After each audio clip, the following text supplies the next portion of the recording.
সম্রাট আলমগীরের যুগে এক ফকির আলমগীরের কাছে ভিক্ষা চাইতে গেছে।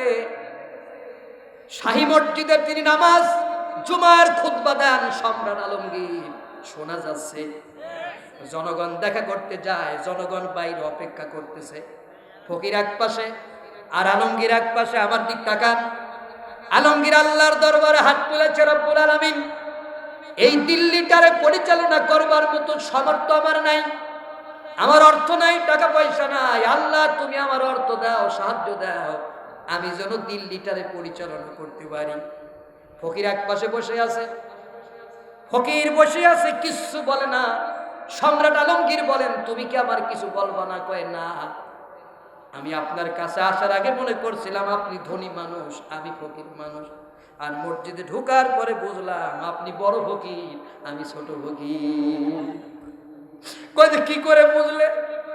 কয় যে আমি আসছি আমার একার জন্য ভিক্ষা চাইতে, আর আপনি এই মসজিদের ভিতরে বসে লক্ষ লক্ষ মানুষের জন্য ভিক্ষা চান। ও সম্রাট, আপনিও মানুষ, আমিও মানুষ। আপনি যে আল্লাহর কাছে সাহায্য চাইলেন লক্ষ লক্ষ মানুষের জন্য, আপনি যদি লক্ষ মানুষের জন্য আল্লাহর কাছে সহযোগিতা পাইতে পারেন, আমি ফকির কেন আল্লাহর কাছে সহযোগিতা পাইব না? আজকের থেকে মরার আগ পর্যন্ত পৃথিবীর কোনো মানুষের কাছে সাহায্য চাব না, আমি আমার আল্লাহর কাছেই সাহায্য চাই। এর নাম হলো ইয়াকা না'বুদু ওয়া ইয়াকা নাস্তাঈন। তাহলে নামাজকে আপনি বুঝেছেন? আপনি ঘন ঘন সিজদা মারতেছেন মসজিদে গিয়া, মুরগির মতো ঠুক ঠুক করে আওয়াজ করেন। তাও আবার বর্তমান চেয়ার সেটিং নামাজ হয়েছে। কি নামাজ? আরো জোরে খান। চেয়ারের উপরে বসে করে কি মজা নামাজ পড়তে। আল্লাহ, যে কয়টা নামাজ পড়তেছে চেয়ারে বসে, এ জায়গার খবর কি আমি জানি না। অধিকাংশ বাংলাদেশে যে কয়টা মসজিদে চেয়ারে বসে নামাজ পড়ে, খোঁজ নেন, তারা ওই এলাকার মোটামুটি রিচ ম্যান, ধনী মানুষ, মোটামুটি টাকা পয়সা আছে। কোনো ভ্যান চালক, রিক্সা চালক, খেটে খাওয়া মানুষের আপনি চেয়ারের উপর দেখবেন না। ওই চেয়ারের উপর বসে নামাজ পড়লে নাকি ওদেরকে একটু নেতা নেতা মনে হয়।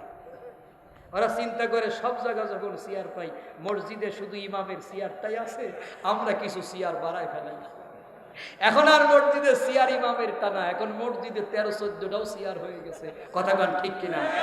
এই জন্য ইমামের আর এখন দাম। আচ্ছা, ইমামের চেয়ারের ইতিহাস কি আপনারা জানেন? ইমামের চেয়ারের সিঁড়ি 3টা। কয়টা?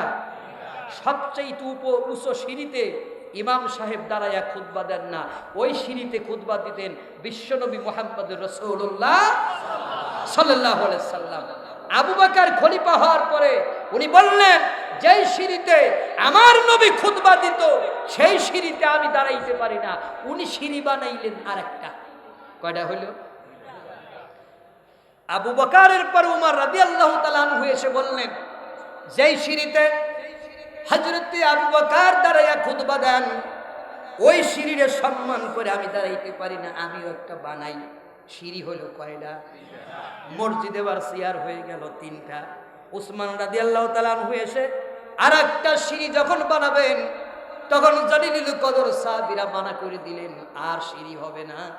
এইভাবে যদি সিঁড়ি হতে থাকে, পৃথিবীর শেষ পর্যন্ত মসজিদের সিঁড়ি চলে যাবে। লিমিট করে দিলেন, ওখানেই সমাপ্ত করে দিলেন। তাহলে আপনারে কে যুক্তি দিল? আপনার বাপের ঘাড়ে কয় মাথা? আপনি মসজিদে আরেকটা চেয়ার বাড়ায় ফেলালেন। এই সাহস আপনারে বাংলাদেশের কোনো মুফতি দেয় নাই, বাংলাদেশের কোনো মাওলানা দেয় নাই। ওদের কাছে গিয়া যদি জিগান, ভাই চেয়ারে নামাজ পড়তে ফতুয়া দিয়েছে কে? কয় হাড়ের ডাক্তার। হাড়ের ডাক্তারের নাম কি? কয় অনিল ভট্টাচার্য। কথা কন না, কথা কন, কথা বলেন। কথাগুলো কি বোঝা যায়? তাহলে স্বৈর শাসকের গুণের কথা বলছি কয়টা? মনে নাই তো? ভর্তা দিয়ে খেয়ে ফেলাইছেন। আরেকবার বলে দেব? কথা কয় না, আরেকবার বলে দেব। 1 নম্বর গুণ হলো অত্যাচারী শাসকেরা সব সময় নিজেদের প্রচারণার মাধ্যমে নিজেদের শক্তি এবং ক্ষমতাকে অনেক বড় করে তুলে ধরে প্রতিপক্ষকে দুর্বল করে দেখাতে চায়। কথা কয় না? আরে ঠিকের আওয়াজ বলবেন, সামিয়ানা কাঁপবে। বলেন ঠিক। 2 নম্বর গুণ হলো স্বৈর শাসকেরা নিজেদের জনপ্রিয়তা বাড়ানোর জন্য অনেক টাকা পয়সা খরচ করে। অনেক কি খরচ করে? কিন্তু জনপ্রিয়তা বাড়ার থেকে জনগণের ভিতরে তাদের প্রতি শুধু ঘৃণাই তৈরি হয়, মহব্বত তৈরি হয়। এবার আপনি পৃথিবীতে যত স্বৈর শাসক আছে ইতিহাস খোলেন, খুলে দেখেন যে তারা জনগণের রসানলে পড়ে তারা পালাইতে বাধ্য হয়েছে। আর ফিরাউন মরেছে পানির ভিতরে হাবুডুবু খাইয়া। কথা কন ঠিক কিনা? জমিন কার? এখানে ক্ষমতার দেওয়ার মালিক কে? বন্ধুগণ আমার, এখন সারা মাঠ ভর্তি লোক, তারা কি দেখবে? জোরে কন, কি দেখবে? তারা বলল, যা মুসা, তুমি তোমারটা আগে নিক্ষেপ করবে না আমাদেরটা আগে নিক্ষেপ করব? মুসা আলাইহিস সালাম বললেন, তোমাদেরটাই করো। কি করো? তোমাদেরটাই করো।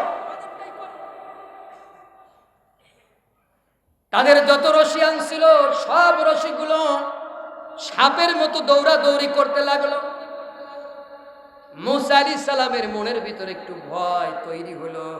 আল্লাহ বললেন, আওহাইনা ইলা মুসা, আল্লাহ পাক মুসার কাছে ওহী পাঠায় দিয়ে বললেন যে আন আলকি আসাক, হে মুসা, তোমার হাতের লাঠিটা তুমি ছুঁড়ে ফেলে দাও, মাটির উপরে ফেলে দাও।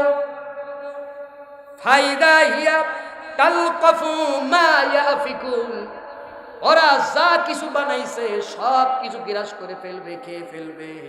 মুসা আলাইহিস সালামের লাঠিটা যখন মাটির উপরে ফেলেছে, কিছু কিছু ইতিহাসের ভিতরে এসেছে লাঠিটার এমন অজাগার হয়েছে, তার দিকে তাকাইলে মনে হচ্ছে তার একটা ঠোঁট মাটিতে আর একটা ঠোঁট আকাশ বরাবর দেখা যায়। সুবহানাল্লাহ, জোরে কোন। ওই অজাগারের নিঃশ্বাসে জাদুকরেরা যত সাপ বানাইছে সবগুলো মুসার লাঠির পেটের ভিতরে ঢুকে গেল। আল্লাহু আকবার। তিমি মাছের খাওয়ার কথা শুনেছেন? কথা বল না কেন? আমি শুনেছি, দেখি নাই। একটু নীরব হতে হবে। তিমি মাছ নাকি খায়, খাওয়ার সময় মুখটারে হা করে আর পানি স্রোতের মতো ভিতরে ঢুকতে থাকে। যখন তিমি মাছ বসে যে আমার পেট পানিতে পূর্ণ হয়ে গেছে, তখন দাঁতগুলোরে আটকায়া দেয়। আটকায়া দেওয়ার দিয়ে ধাক্কা মারে, পানি সব বেরোয় যায়। এরপরে ভিতরে যা থাকে সব গিলে খায়। মুসার লাঠির পেটের ভিতরে রকমের সব সাপগুলো যখন ঢুকে গেল, ঢুকে যাওয়ার পরে তখন জাদুকরেরা তাদের দিশেহারা হয়ে গেল। তারা বলতে লাগলো, ফাউলকিয়াস সাহারাতু সুজদান ক্বালু আমান্না বিরাব্বি হারুন ওয়া মূসা। তারা বলল, জাদুকরেরা বলল যে আমরা ঈমান আনলাম সেই আল্লাহর উপরে, যে আল্লাহর উপর ঈমান আনছে মূসা এবং হারুন আলাইহিস সালাম। আল্লাহু আকবার। তারা ঈমান এনে নিল। ভালো করে বুঝবেন, এখানে বুঝার মতো বিষয় আছে, নড়াচড়া করা যাবে না। এখন আমি আরেকটা বিষয় বুঝাই। আগে তো বুঝালাম স্বৈর শাসকের গুণ, বুঝাইছি কিনা? এবার আরেকটা বিষয় বোঝেন। জাদুকররা কি আনলো? ঈমান আনলো। জাদুকররা কি আনলো? জোরে বলেন। সারা মাঠে লোক আছে না? লোক আছে না? এই ঘটনা সবাই দেখছে না? তাহলে ওদের মনের ভিতরে এইটা নিয়ে একটা তোলপাড় শুরু হয়েছে না? একটা চিন্তা ভাবনা শুরু হয়েছে না? এই ঘটনা দেশের ভিতরে ভাইরাল হয়েছে না? মানুষের কথা বলেন, মুখে মুখে চলে গেছে না? এখন ফিরাউন চিন্তা করে, সর্বনাশ, এইটারে যদি বাড়তে দেওয়া যায় আর এইটা যদি জনগণের মুখে মুখে ঘরে ঘরে চলে যায়, তাহলে তো জনগণ ঈমান এনে নেবে। কারণ আমার শেষ ভরসাই ছিল জাদুকরেরা। জাদুকরেরাই যখন মুসার কাছে পরাস্ত হয়ে ঈমান এনে নিল, তখন এদেশের মানুষের বাঘ ভাঙা ঈমান আনা তো আর ঠেকানো যাবে না। তাহলে এই ভাইরাল ইস্যুকে টিস্যু দিয়ে মুছে ফেলতে হলে আমার আরেকটা ঘটনার জন্ম দিতে হবে।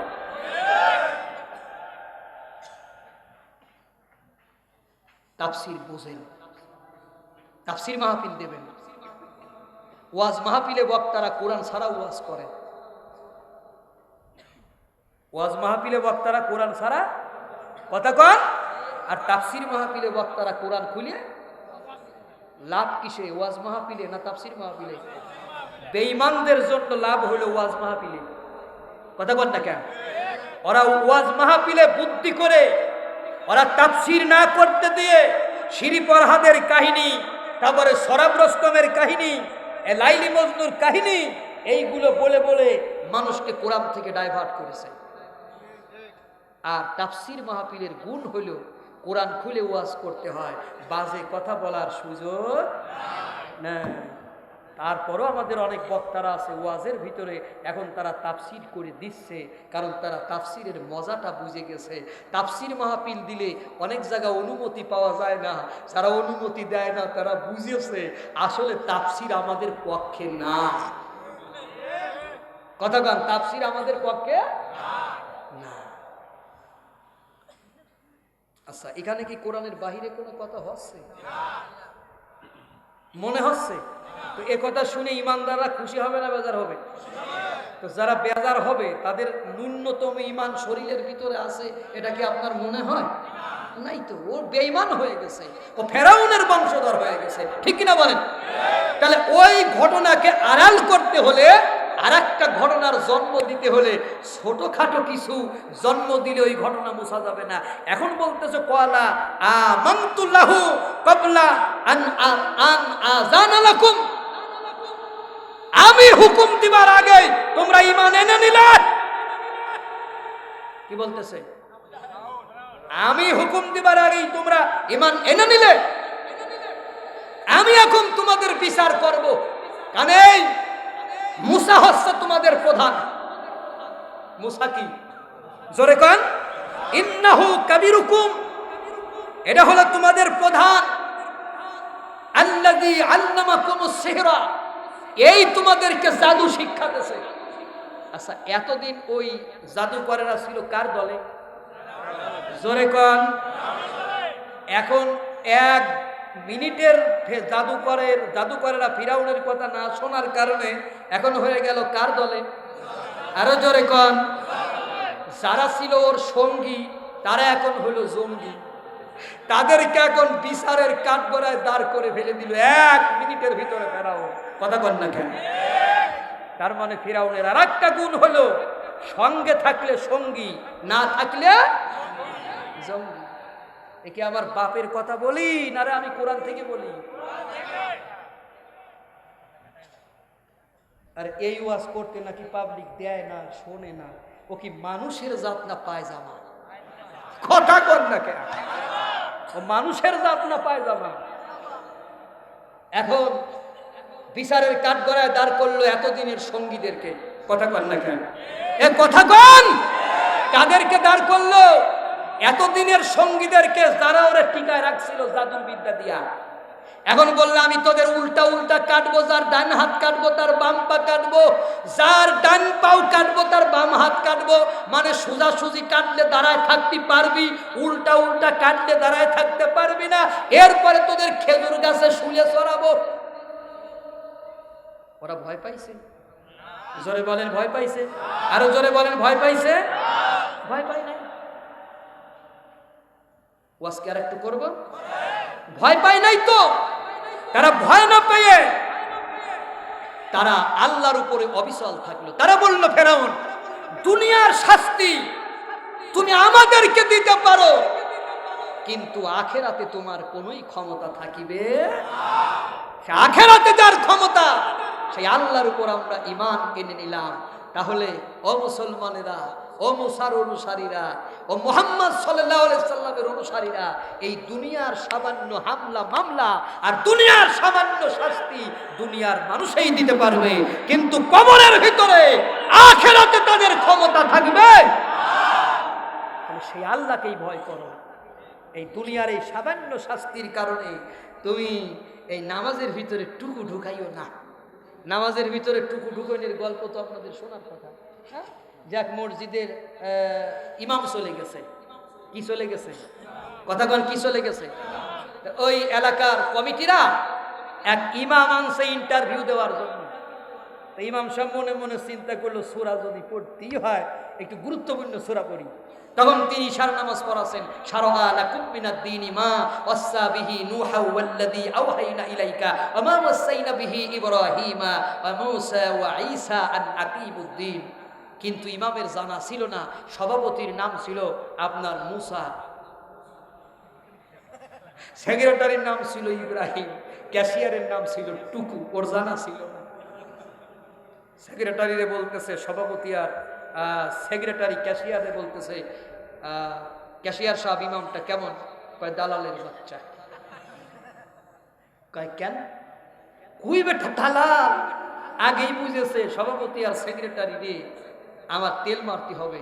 বাংলাদেশে তো তেলের দাম বাড়তেছে, কারণ এদেশের মানুষ শুধু তেল মারে। কথা কন কি মারে? এত তেল মারে যে তেল মারতে মারতে মারতে এখন তেলের দাম আকাশ ছোঁয়া।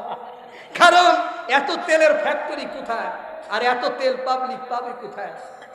সবাই রে সবাই তেল মারে। কথা কন ঠিক কিনা? এই জন্য আপনার এসে সভাপতি আর সেক্রেটারির বেটা তেল মেরেছে। আমি টুকু আমার নামটা নামাজে নিল না, ওই ইব্রাহিম মুসার নাম নিল, ওর চাকরি নাই নট, আমি জীবনে চেক বইতে সই করব না। আচ্ছা বলেন ইমাম সাহেব অত রাতে কি মাগুরা যাইতে পারবে? তো ধরে নেই আমি আগে ওয়াজ করতে এসে শীতলক্ষ্যা নদীর ঘাটটা 5 টাকা দিয়ে পার হয়ে মুসার কাছে এসে উঠতাম। মুসারে চেনেন তো, ফার্মাসির দোকান কাছে। মুসা আমারে আদর যত্ন করে খাওয়াতো, ওয়াজ করতাম, ওয়াজ করার পরে মুসার কাছে ঘুমাতাম। সকালবেলা 5 টাকা দিয়েও আমারে ঘাট পার করে দিত, আমি বাসে চড়ে আবার যাইতাম। রাত্রে তো যাইতে পারতাম না। তো তখন তো গাড়ি ঘোড়া ছিল না। ইমাম মসজিদের বারান্দায় বসে আছে, আজান হচ্ছে, আসসালাতু খায়রুম মিনান নাওম, আসসালাতু খায়রুম মিনান নাওম।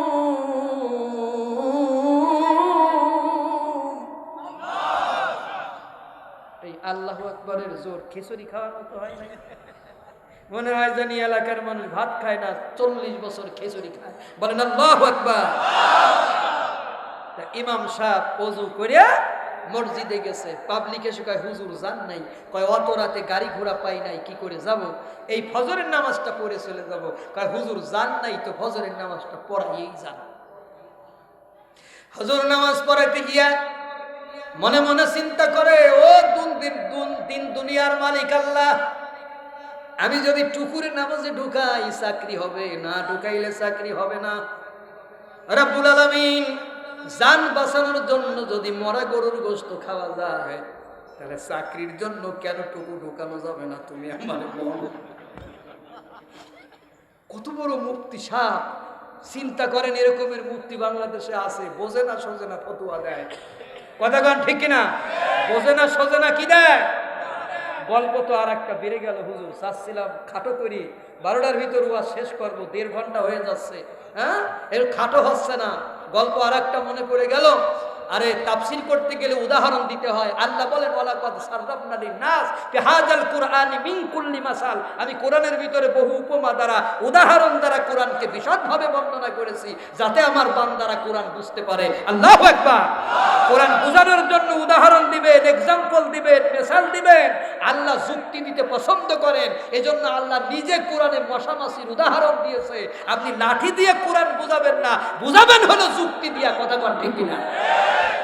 মাদ্রাসার এক মাদ্রাসার 2 ছাত্র এক স্যারের বাড়িতে বেড়াইতে গেছে। তো গিয়া দেখে স্যার বাড়ি নাই, স্যারের বউ ভাত রান্না করে। তোকে খালাম না, স্যার কোথায়? কয় মাঠে গেছে। আপনি কি করেন? কয় ভাত রান্না করি। তরকারি তো দেখি না। কয় না রে বাবা, ভাতের ভিতরে 2টা মুরগির ডিম দিছি। আস্তাগফিরুল্লাহ, লা হাওলা ওয়ালা কুওয়াতা ইল্লা বিল্লাহ। ভাত নাপাক, এ ভাত আর খাওয়া যাবে না। সংসারে 2 জন মানুষ, ছেলে মেয়ে নাই। আমরা তো এইভাবেই প্রতিদিন সকালবেলা খাই। তোমার চাচায় তো কোনোদিন এত বড় মাওলানা লা হাওলা বলল না। তোমরা লা হাওলা। আমরা নয়া মুক্তি হয়েছি তো, আগের ফতোয়া চাচা এখন আর জানে না, ভুলে গেছে। কয় যে কেন নাপাক হলো সেইটা তো বলবা। কয় যে ভাতের ভিতরে আগামীকাল থেকে মুরগির ডিম দেবেন না হাঁসের ডিম দেবেন? কয় যে কারণ কি? কারণ হলো মুরগিতে ফরজ গোসল করে না, হাঁসে ফরজ গোসল করে। কয় যে আজকের ডিম কি করব? কয় যে মানুষ আমরা দুইজন, আমাদের দেন খেয়ে ফেলাই। কথা বোঝেন? সুদের বিরুদ্ধে ওয়াজ করব, আবার সুদের টাকা নিয়ে মাদ্রাসা চালাবো। কথা কন।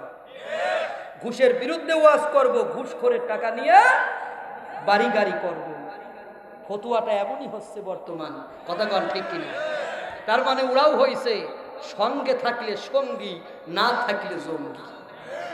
ওই মুফতি সাহেবদের সাথে থাকবেন, আপনারে জান্নাতে ঢুকাইয়া দেবে। একটু এদিক ওদিক চলে যাবেন, জাহান্নামে ঢুকাইয়া আপনারে জাহান্নামের চৌরাস্তায় পাশার ভিতর বাস খাড়া করে দাঁড় করাই দেবে। এরকমের মুক্তি বাংলাদেশে বেরিয়েছে। আজকে যার বিরুদ্ধে ফতোয়া দেয়, কালকে একটু ভালো মতন খাওয়ন খেয়ে তার সাথে হাত মিলায়। কথা কন না? কথা কন ঠিক কিনা?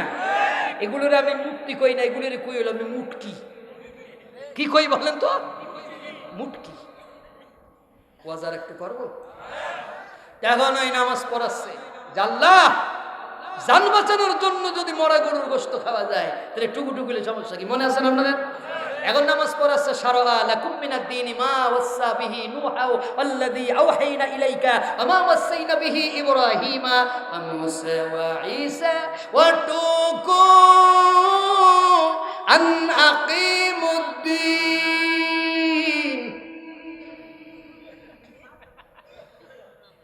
নামাজ হয়ে গেল, ইমাম চলে যায়, টুপি বলে হুজুর কোথায় যান?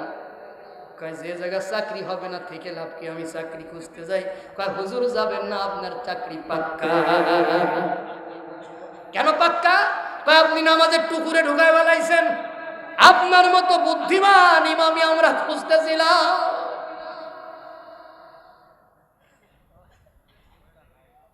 কষ্ট হয়। এরকম লোক বাংলাদেশে কম আছে না বেশি আছে? এখন ফিরাউন একা একা বিচার করলে তো হবে না, হবে তাহলে সাথে কিছু জনগণ দরকার। কি দরকার? দেখেন না, কিছু কিছু মানুষ কয় এটা করছে কি ডারে জনগণ, ওইটা করছে কি ডারে জনগণ, তা করলো কি ডারে জনগণ। আসলে জনগণ করে। কি অবস্থা! পেট্রোল ডিউটিতে পুলিশ বেরোইছে, দেখে যে রাস্তার গাছ কাটে একজনে। পুলিশ কয় কে গাছ কাটিস? কয় স্যার জনগণ। কি কয়? কথা কন। পুলিশ চিন্তা করে জনগণের মাল জনগণ কাটে, আমার খাইয়ে কাটকি, চালা গাড়ি। পরের দিন আবার যাচ্ছে, ও গাছ কাটে। এই গাছ কাটিস কে রে? কয় স্যার জনগণ। পুলিশ দেখছে, কাটুক জনগণের গাছ, জনগণ, রাস্তা পরিষ্কার হোক। তৃতীয় দিন গিয়া দেখে গাছ কাটে। এই গাছ কাটিস কে রে? কয় স্যার জনগণ। ওরে ধরছে, ধরে পাশায় 3 বাড়ি মেরে কয় বজ্জাত, 3 দিন তোরে আকারে দেখলাম, তুই করছে গাছ কাটে জনগণ। জনগণ কোথায়? কয় স্যার বিয়াদবি নেবেন না, মিথ্যা বলি নাই, আমার মা বাপ আমার নাম রাখছে জনগণ, আমার নামই হলো কি? তো ফিরাউন একা একা বিচার করলে বিচার হবে? নমরুদ ইব্রাহিম আলাইহিস সালামের বিচার করেছিল, ও বিচারটা কি একা করেছিল না রাস্তার তেবাতায় একবারে মহিলা নারী পুরুষ দিয়ে একটা সমাবেশ বসায় ফেলেছিল? কথা বল না কেন? সে কি করেছিল? 70 জন যুবক যুবতীরা জেনা করাও, জেনা করাইয়া তাদের দিয়ে এই চরক গাছ ধরাও, তাহলে এই চরক গাছ কেবল আগুনের ভিতরে যাবে। তার মানে আল্লাহওয়ালা মানুষদেরকে মারতে হলে মারার আগে রাস্তার তেবাতায় মদ গাঁজা জেনার আড্ডাখানা বানাইতে হয়। কতক্ষণ থেকে না? এটা তো নতুন কোনো বিষয় নয়, আবহমান কাল থেকে চলে আসতেছে। আমি আপনি বুঝি না, এই জন্য আমরা রাম ছাগল হইছি। বুঝলে তো আর আপনার কষ্ট হয় না। কথা কন ঠিক কিনা? বাস চরক গাছ ধরলো। চরক গাছ কারে কয় জানেন? তা তো কোনোদিন জানেন না। অনেকে বলে হুজুর ওই যে ঘোড়া, এটার নাম হলো চরক গাছ। কত দূর ছাগল চিন্তা করেন, আগুনের 300 ফিটের কাছে যাওয়া যাচ্ছে না। নাগরদোলা যেটা মেলা টেলায় বিভিন্ন জায়গা সার্কাস মার্কাসে নাগরদোলা থাকে, তার উপরে ইব্রাহিমের বসাইয়া নিচের থেকে যদি তিনজনে ঘোরায়, তাহলে তো ইব্রাহিমও পূর্বে, 3 জনও পূর্বে, কেউ মরে কেউ কাউরে মারে। চরক গাছ কেমন? আমাদের ছোট ছোট বাচ্চারা দেখবেন যে গাছে রশি বেঁধে ঝুল খেলে, কথা কয় না, কি খেলে? জোরে কন, কি খেলে? দোল খেলে, ঝুল খেলে। একটা বসে আর 3 জনে ধাক্কায়, কথা কন ঠিক কিনা? যেইটা বসেছে ওর হাত পাও বেঁধে যদি টেনে নিয়ে ছেড়ে দেওয়া যায়, উড়ে পাখির মতো দূরে পড়বে, কি বলবে না? বাস সেম চরক গাছ। ইব্রাহিমকে মারার জন্য বড় বড় 2টা টাওয়ার বানানো হলো। ওই টাওয়ারের মাথা থেকে রশি বেঁধে, তক্তা বেঁধে, ইব্রাহিমের হাত পাও বেঁধে ইব্রাহিম আলাইহিস সালামকে টেনে ছেড়ে দিতে যায়। ওইটার নিয়ম হলো ধাক্কাইলে যায়, ধাক্কায়ে আপনার টেনে ছেড়ে দিলে যায়, ধাক্কানো লাগে না। আজকে ধাক্কায় তারপরেও যায় না। নমরুদ বলল, শয়তান রে, আমি তোর কথা মতো চরক গাছ বানালাম, ধাক্কাইলেও যায় না। শয়তান বলল, তুমি দেখো না আল্লাহর ফেরেশতা, একটা ফেরেশতা যদি একটা আঙুল ঠাকায়া দেয়, কিয়ামত পর্যন্ত মানুষগুলো টানাটানি করে ওইটা আগুনের ভিতর নেওয়া যাবে না। 1 জন নয়, 2 জন নয়, 70,000 রহমতের ফেরেশতা চরক গাছ টেনে ধরে আছে, এটা তো আগুনে নেওয়া যাবে না। নমরুদ বলল, কি করব? কয় 70 জন যুবক যুবতীরে জেনা করাও, তারা যদি ওই চরক গাছ ধরে তাহলে আগুনের ভিতরে চলে যাবে। তার মানে যেই দেশে জেনার সংখ্যা বেড়ে যায় ওই দেশে আল্লাহর নিয়ামত কমতে থাকে, কথা কোন ঠিক কিনা? আগের মতো আম গাছে আর আম আছে? আগের মতো কই মাছের স্বাদ আছে? ইলিশ মাছের স্বাদ, একটা ইলিশ মাছ দিয়ে তরকারি রান্না করলে 10 বাড়ির পর থেকে আপনার তরকারি ঘিরান পাওয়া যাইত। আজকে 3 মণ ইট যদি রান্না করেন না, দুর্ভিক্ষণ অনুবীক্ষণ যন্ত্র দিয়া আপনি তালাশ করেন, ইলিশ মাছের ঘিরান খুঁজে পাওয়া যাবে না।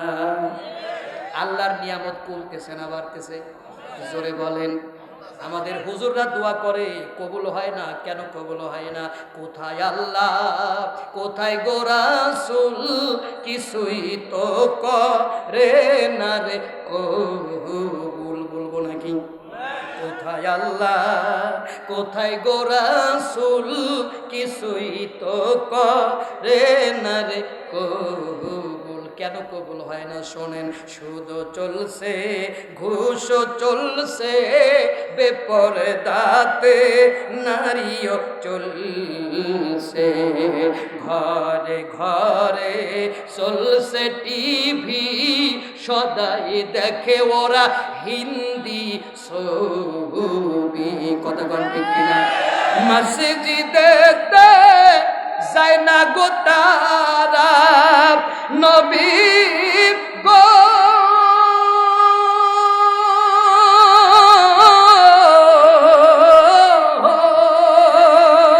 মসজিদেতে যায় না গো তারা, শুনিয়া জান গো নবী দেখা যান, একবার দেখা যান গো।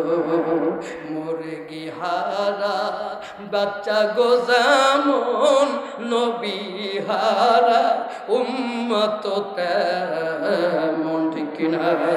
আপনার উম্মত ইহুদির হাতে হচ্ছে অপমান গো, নবী দেখা যান, একবার দেখা যান গো।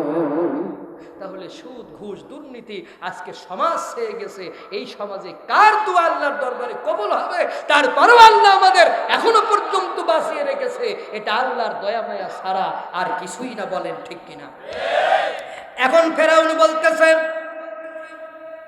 ইউরিদু আই ইউখরিজাকুম মিন আরদিকুম বিসিহরি, বলতেছেন নিজের জাদুর জোরে সে তোমাদের দেশ থেকে বের করে দিতে চায়।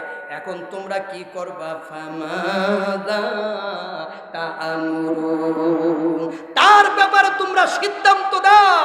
সে তোমাদেরকে জাদুর জোরে দেশ থেকে বের করে দিতে চায়, তোমরা বলো এখন কি করব? এবার জনগণের ঘাড়ে তুলে দিল। এবার বর্তমান সমাজে কিছু টাকাখোর, মালখোর, চালখোর, তেলখোর, ডালখোর এজেন্ট আছে কি নাই? ওই রকমের ফিরাউনের ছিল কি ছিল না? তারা গলাবাজি করে বলতে লাগলো, ওয়াকালাল মালাউ মিন কওমি ফিরআউনা আতাযারু মূসা ওয়া কওমাহু লিয়ুফসিদু ফিল আরদ, তুমি কি মূসা ও তার জাতিকে এমনি ছেড়ে দেবে তারা দেশে বিপর্যয় সৃষ্টি করে বেড়াক এবং তোমার মাবুদের ইবাদত বন্দেগী ত্যাগ করুক? তুমি কি তাদের এমনি ছেড়ে দেবে?